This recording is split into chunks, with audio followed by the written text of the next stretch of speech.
Hello folks and welcome back to the channel. This is one of my monthly highlight videos. In this case we're looking at February 2026 that has just passed us by. As always, it'll be a couple of highlights from the month of February and then I'll go into my top 5 plays of that month. I remember these are games that they're not my most played, they're not my favourite games. They're just like 5 plays I had that really stuck out to me for certain reasons. So we'll kick things off and we'll just look at the videos that I put out in February quickly. I only managed to get 2 videos out in February, a little drop from January's, and these were just covering 2 different games that I'd been sent for reviews really. There was Tricky Landing, that's a little card game, a little trick-taking card game with throwing the cards that you guys know I absolutely love. I actually planned to cover this anyway, I've loved it so much, and then the designer from Huff No More, Mike, messaged me and asked if I could do a video, and I was like, dude, I'm already doing it. Like, I love this game so much, it was on my agenda. So that video was a lot of fun to put together. And then I had Rio Grande Games had sent me a review copy of Moon Colony Bloodbath, so I got that out a week or two ago. That was a lot of fun to do as well. I had some fun ideas. I tried some silly things in there. If you do end up watching it, please, if you haven't watched already, please do go and watch the other videos on the channel when I cover the games, because that's what this is all about, is talking about games I love. But if you do watch the Moon Colony one specifically, please watch it to the end. There's a little thing there that I just thought was a lot of fun. So yeah, that's the 2 videos I put out for February. What else do we have? I've done the thing that a lot of board gamers hate. February was a month of trying to make space in the games room. We had a little bit of a move around. I really wanted to put my Arkham games into view. I talk about Arkham a lot on the channel, so I really wanted those. And we had, I don't know if you remember, we had like the H shelves from IKEA to hold the little games. And so I decided what would be a really good idea, not just putting the Arkham games in shop, because this is where I film everything, as you know. But the Kallax shelf that was over to my right here, I have access to it from both sides.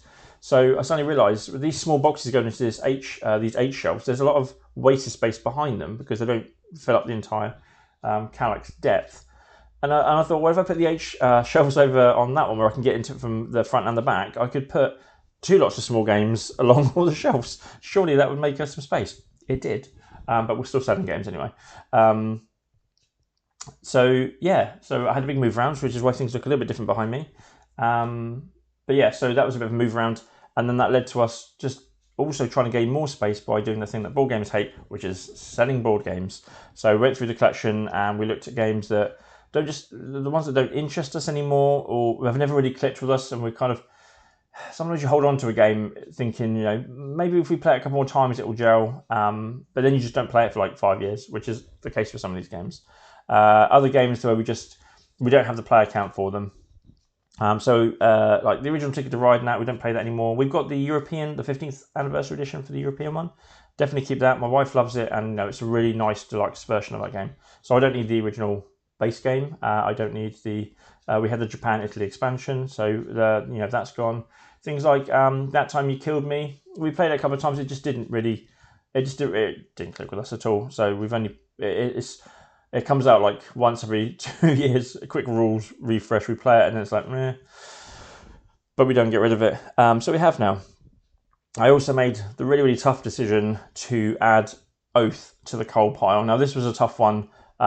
This was a game I was really excited to get when I backed it, and it sat on the shelf for 5 years. We finally played our first game last year, at the end of the last year, and I'm very grateful for our friends for jumping into that with us so we could experience it. And while I really enjoyed it, I don't want to get rid of Oath because we did enjoy it. It's just I can see that it is not going to get played regularly. It's so hard to get 4 people to stay consistent and play that all the time. And there's so much coming out that's easy to learn, doesn't require as much commitment to it because it's like one and done. A lot of these other games, but Oath kind of really, I think it goes to another level when it's the same people playing over and over again, and you see the changes in the cards and the world deck and things like that.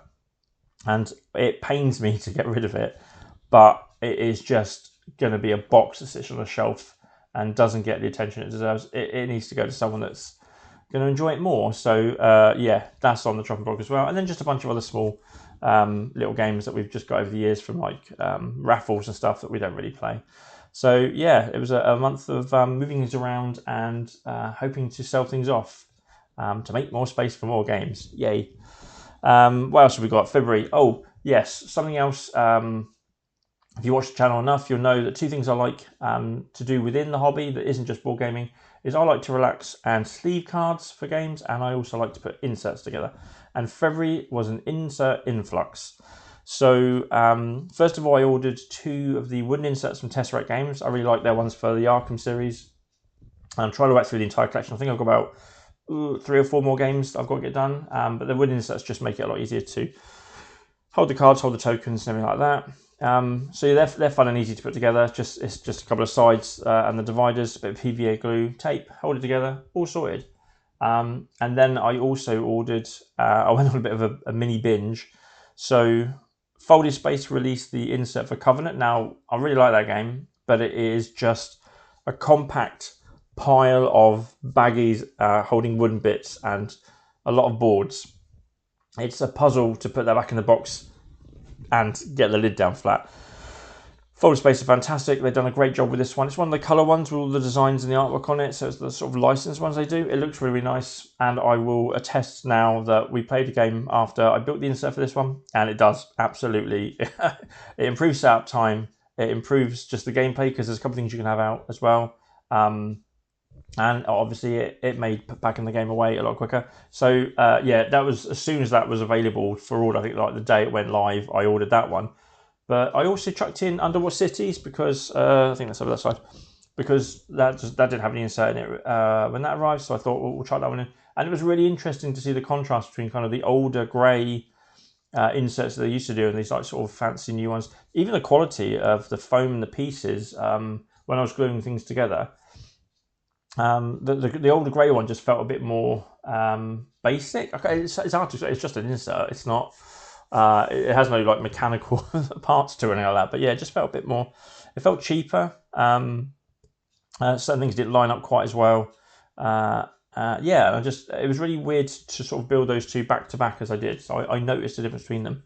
And the other one I got was for Orloy, which isn't out in the UK yet. I do have it pre-ordered, but I was ordering direct from Folded Space, and I figured it would just save shipping.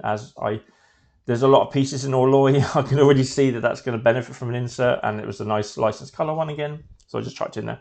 So yeah, that was 2 from Tesseract, 3 from Folded Space, and I also, and this is kind of like insert adjacent, but you see the Final Girl boxes behind me on the shelf there.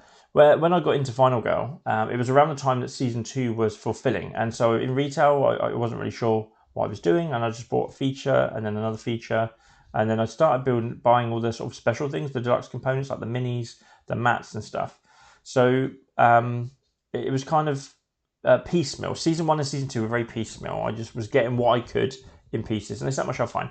But when the season 3 campaign rolled around, I was determined that I wanted an ultimate box because they looked awesome, holding everything together, coming with a few extras as well. I think like the props box. I think that we've got the special effects crate now on for season 3, so the VCR mats boxes. But anyway, so yeah, season 3, the ultimate box, it just looks really nice, holds everything together. And again, I've backed for season 4. I've done the same thing, the ultimate. And I don't know what I was browsing for, but I was just looking online for something else, and it came up. No, I know what it was. It was in the season 4 campaign. I saw that they were selling the season 3 ultimate box, but just the storage box if you'd brought everything season 3 retail. But they weren't doing seasons 1 and 2. And then I thought, oh, I didn't realize you could get that separately. So I went online and just checked a few things like Bazaar 2, Magic Madhouse, and Chaos Cards, and you can just buy the season 2 box. It comes with the things you don't get. You can't get individually. There's a few extra boxes. One of them is empty anyway, but it just fills in the storage slot. So yeah, my season 2 box behind me now. Is it that one? Yeah. I have the big box around it. I was really chuffed. I'll stick a photo up now of it when it arrived. But I'd already brought the VCR box, so that filled in nicely. But you can't buy the Series 1 VCR playmat now, the box and the playmat. I think that's just impossible to get hold of unless you pay extortionate prices. So I haven't got around to getting the season 1 empty box yet because it'll have a big empty slot across the top, or it'll have that block of foam that comes as a filler. Anyway, I was just really chuffed that I've managed to make. I've completed my season 2 ultimate package now. I've got everything in there, so that's really good. So yeah, February was a month of inserts and discovering that I could buy storage I didn't think I could get. And then the final thing I'll talk about for February before I get into my top 5 games was we had another visit to the Get Into Games castle. We went to see our friends Craig and Becky, and whenever we go see them, we just have backlogs of games that we just really want to play. Every time Craig gets something new in and posts about it, I'm just adding it to a list that we're going to play. So we played some good games. I won't go into too much detail on them because I'm going to mention a couple of them in my top 5. But yeah, I got to play Tally Up, which is the new game from the designer of Flip 7.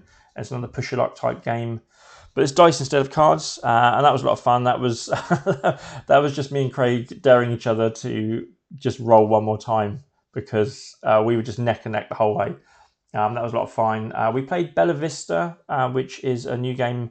I think it's just coming out now, and it looks absolutely gorgeous. And the storage for it, the box has like 2 halves to it, and this tray, you pull out this tray and all the cardboard towers are all just sat in there with the different height and the different player colours. And it's just a game where you're kind of bidding for placement, and then you're placing your towers down in certain configurations, and you're working towards 2 like general goals for the entire game. But there's also individual goals, but you have to complete them first. It's first come, first serve. So yeah, you're kind of racing to get these ones every round, but then there's 2 you're working together. But also at the beginning of every round, there's a card that's flipped over, and it gives you restrictions for building. So it limits. You might not be able to build across. So the board is made up of these different, like I think it's 8 different coloured boards, and there's 4 different symbols. So there's like a light version of the symbol and a dark version of the symbol, and they're all made up to different city configurations that come in the rule book. But you might have one round where you can't build on pink and blue, or there's a round where you can only build on the light tiles, not the dark tiles, or you can't cross between 2 tiles with a building. So it's just it's a really thinky puzzle. My only thing with that was I don't know if it will work. I really enjoyed the 4-player game, but I don't know how it would work as well at 3 and 2. 2, you don't get extra buildings, but you get tiles that cover the footprint of the buildings to sort of bulk up your number of buildings that you would have in a smaller player count. But I feel like it just would be a bit cumbersome, because you might have your tiles or these flat tiles between buildings and you're not going to see them, so you have to keep leaning over. I don't know. I haven't played it too, so I can't really criticise it too much. But in my head, I just don't know if it would work as well as it did at 4. I think it's a fantastic 4-player game.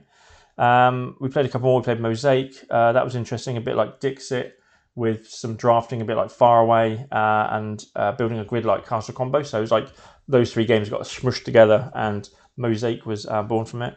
But yeah, and some bigger games, which, like I said, I'll get into in my top 5 shortly. But yeah, it's we love those guys. They always teach us some of the fun new games that have been released, and it's just always a good time playing games with them. We get to play some like bigger games we don't always get to play with other people that come to visit. So yeah, I guess that's it really. It is we didn't get as much gaming done. That the figures are a bit lower. I think we played around 47 games in the month. Some of those were just me doing solo stuff as well. But yeah, so we didn't get out as much. That was the only visit we did for the whole month.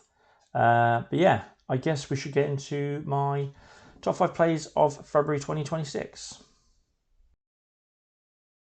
So as always, these aren't my most played games. They're not my favourite games. They're just 5 plays that really stood out for me for the month. So let's get into it. First of all, with number 5, and it's Mutagen from Dranda Games. It's the new one coming from them. And I played a couple of 2-player games over the month. This is my most played game of the month because I'm playing it more often because I'm working on a review for it. But yeah, we played a couple of 2-player games. But then when we went to visit, get into games, I was lucky enough to get a 4-player game in, and it was very interesting because so the way the game works is every player has 4 different workers, and when you place on one of the sections on the board, there's 6 areas you can go out to, and each area has its own action when you place the worker. But each of the workers has its own action depending on which one it is, and then there's the facility to mutate your workers over the course of the game, and they can either end up with 1 or 2 mutations, and each mutation gives them an ability as well. So I really like this. There was, I think, the second 2-player game we played. I was able to get my thug to have 2 mutations that basically picked up element tiles. So I went to a space to get element tiles. The thug picks up an element tile from another area, and then his 2 mutations allowed him to pick up element tiles from other locations. So he walked away with 4 element tiles, which in this game, element tiles are important, either storing them or selling them. So yeah, it's really clever how you can sort of mold your guys into being efficient in the game. Your workers, depending on what they do, you can kind of, there's enough mutations that relate to the guys that you can really like bulk their powers out, or you can make them do something they wouldn't normally do, so you can get that action from like 2 different workers. Really clever. But the 4-player game is really interesting because obviously it's a more cramped board state. There's a lot more things being taken by the other players, but also and I think it's called a reaction. But when you place your worker where another worker's already gone down, the worker above you gets to trigger one of their mutation actions if they'd like, and it doesn't really happen in 2-player much. In fact, I think I've only in all the games I've played with my wife, just 2-player, I've only had 1 reaction turn. She has several because she goes where I want to go first. She always gets in there. But in a 4-player game, there's more worker slots, but there's obviously a lot more of these reactions happening. So yeah, that was quite interesting to see all these sort of firing off as well. And also you can do a thing where if you don't want to use one of your actions, you can take the game's equivalent of money as a sort of forfeit in that. So it's also, you're sort of harvesting more money, which is really, really nice. But yeah, that 4-player game of Mutagen, it was really nice of them to let me teach that so I could get the 4-player perspective for the review. And I think they really enjoyed it. Yeah, it was a really good game. Next up, my number 4 highlight of the month when it comes to games was back in 2024, Thomas Hollick sort of exploded onto the scene with 3 absolutely amazing games that everyone was praising. And early last year, I think we visited Get Into Games and they taught us SETI. And then at the Monicon meetup in the August, they they taught us Galileo Galilei, which the next day I really liked that one, so we went out and brought it the next day. They completed the trilogy on our last visit, and we got Tea Garden. We finally got to play Tea Garden. I've been looking forward to trying that one for a while now. And spoiler, the next morning I did also order a copy of that one. But yeah, Tea Garden's a really good game. I absolutely adore the mechanic of having your hand of cards at the beginning with whatever strength that they've got marked on them. So each card comes with a strength of like 1, 2, 3. I think someone got. Do they go up higher than that? Maybe. I can't remember now. But you have to play any number of cards you want down to get to the strength you want. But that is your hand of cards for the round. So if you don't bring more cards in, there's a deck building element to it. But if you don't bring more cards in, you might have one turn. If you put all your cards on the first turn to get a really strong one, that's you done.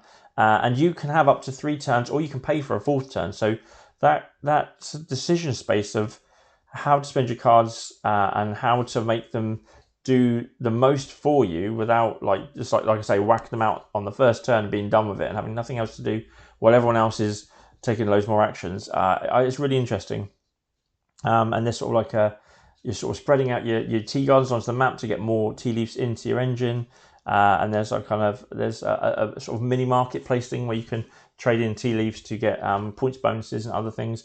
Yeah, I just really like it. And we brought, like I say, we ordered our own copy and we played it 2 players since, and it works fine. We did get through that deck of the cards quite quickly. We actually ended up with no cards. I had to look up on BGG what happens if you run out. But yeah, in the 4-player game this didn't really happen. But yeah, it just works just as well in 2-player, I think, as it does in 4-player.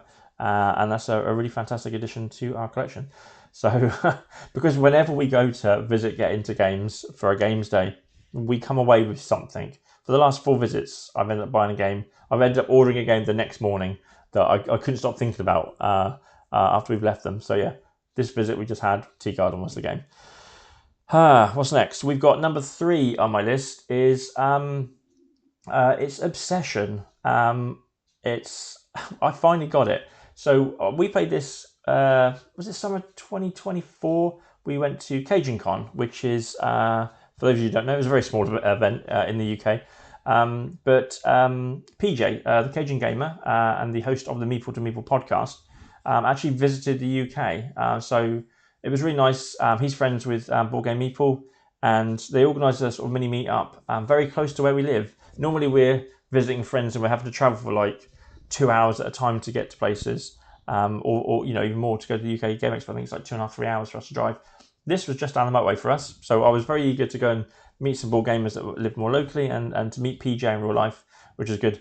But if you know PJ, you'll know his love for the game Obsession.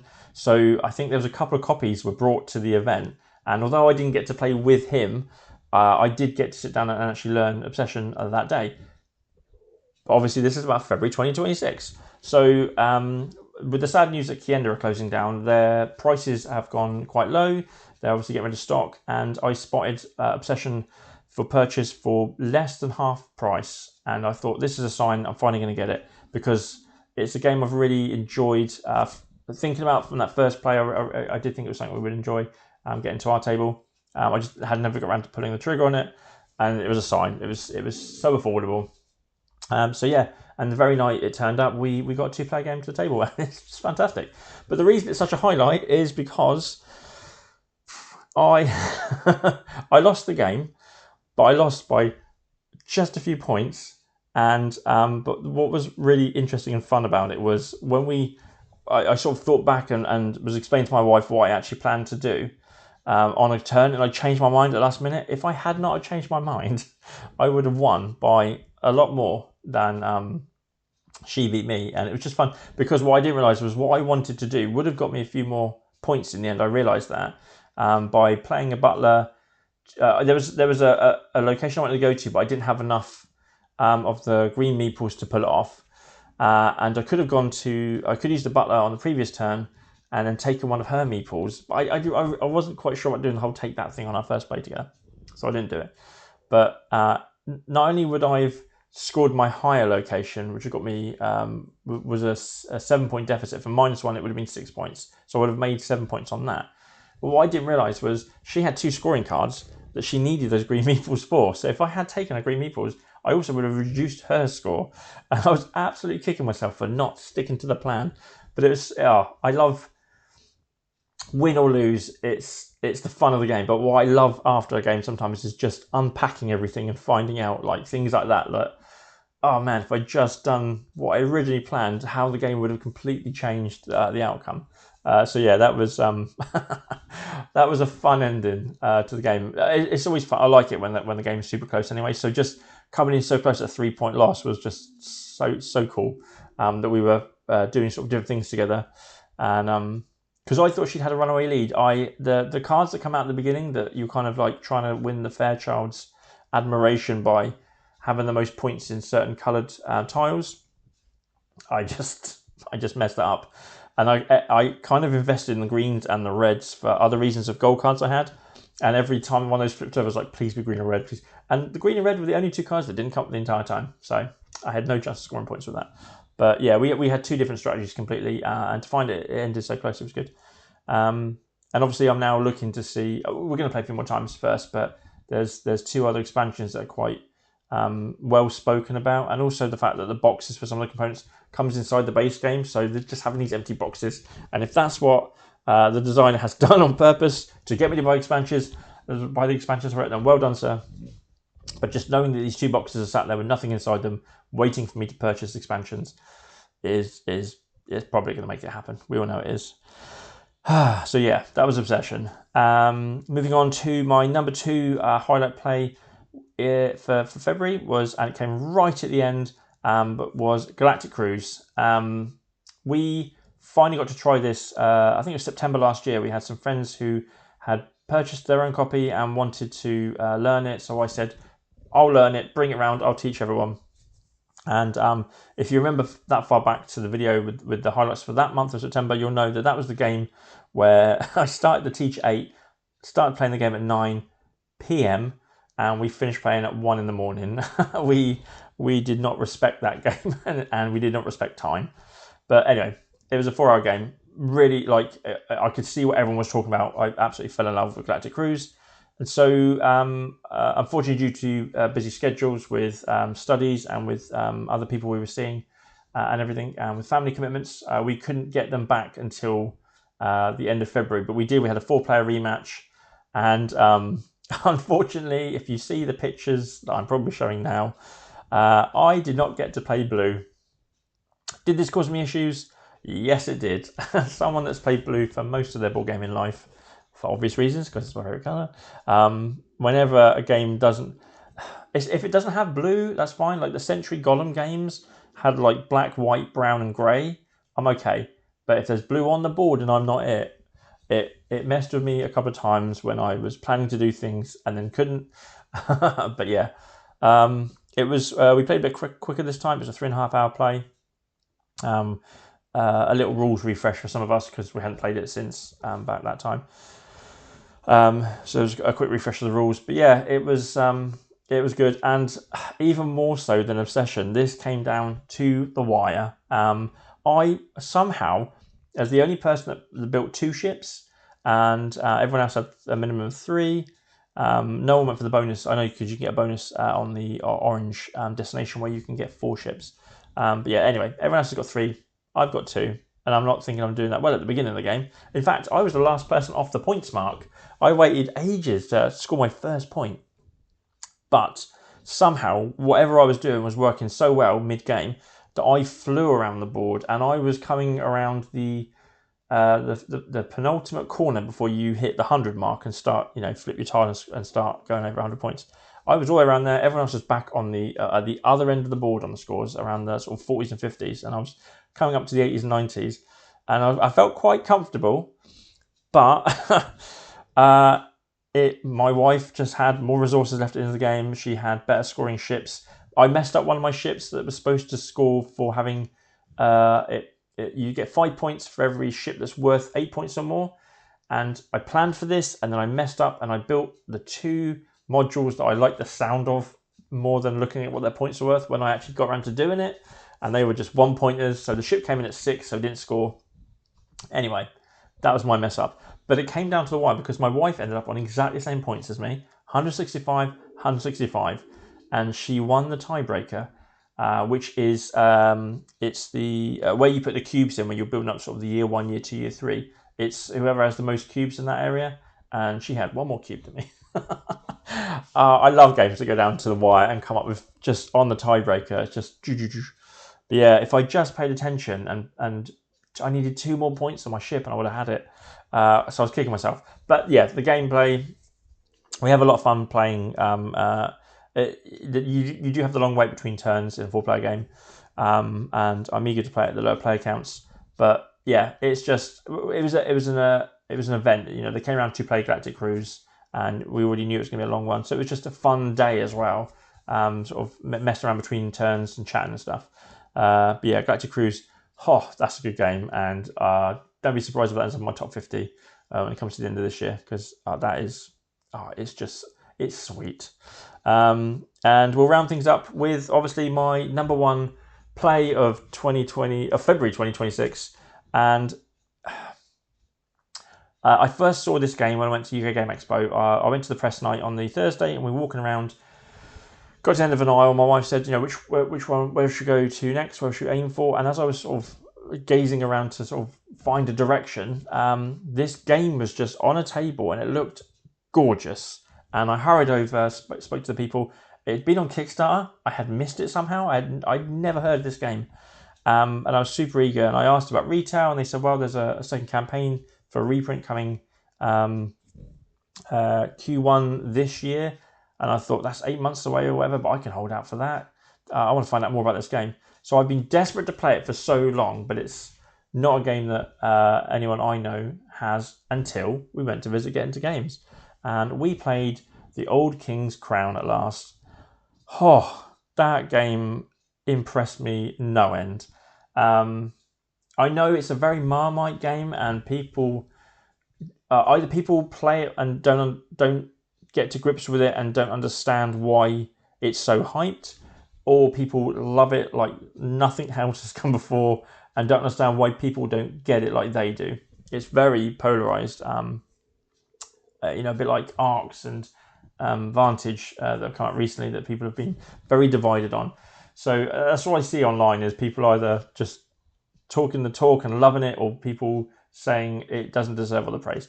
I fall into the camp of, after it's only 1 play, but absolutely loving The Old King's Crown.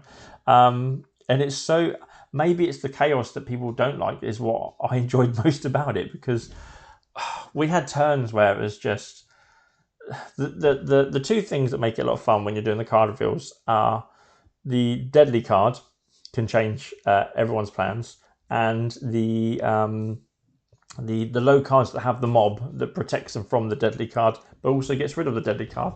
And it's so fun to see people going with really high numbers, chucking their supporters in there, and then you win with just like a really low card because you just thought, I don't really want that one, but it'd be fun to chuck a 1 in or a 2 in and see what happens. And yeah, if no one put the deadly card down, the 5 deadly card, then the high numbers would have won that one. But it's someone else has done something thinking they'll be devious, but you've come in and double down on the deviousness.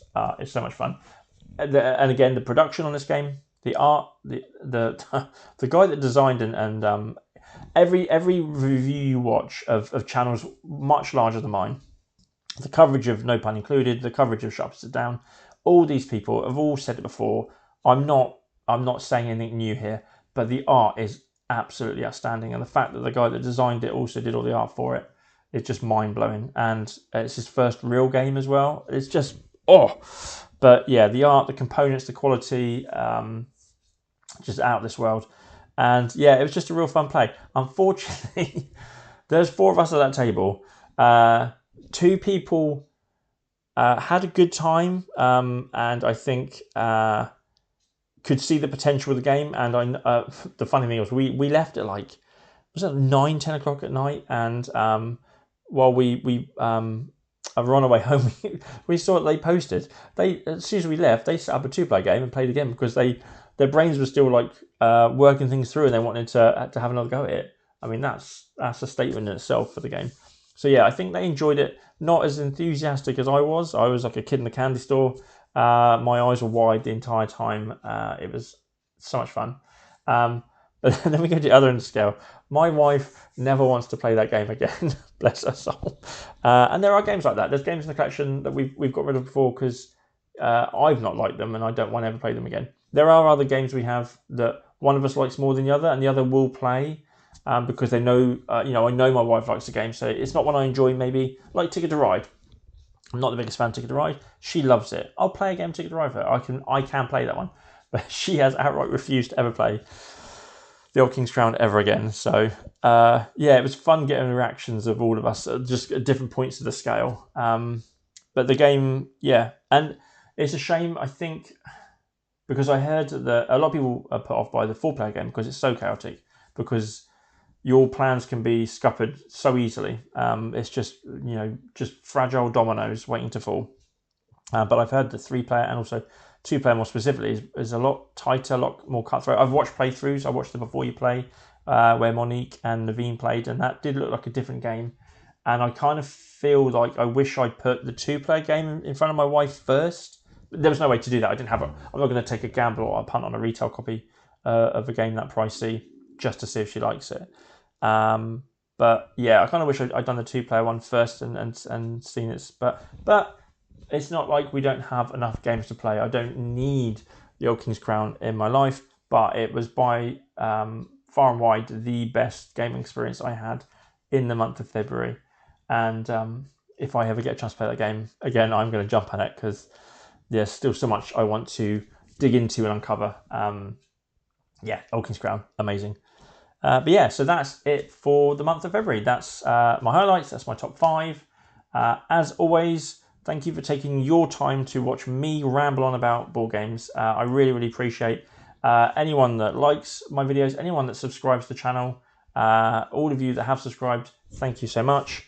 Trying to get this channel to build up more and more would be fantastic. But yeah, any thoughts on the games I've mentioned today, please feel free to drop in the comments, and I'm happy to have a little chat there. I love talking about games, so when the video's over, I still want to talk about it, and the comment section is where we can do it. But yeah, that's it for now, and I will see you all in the next video.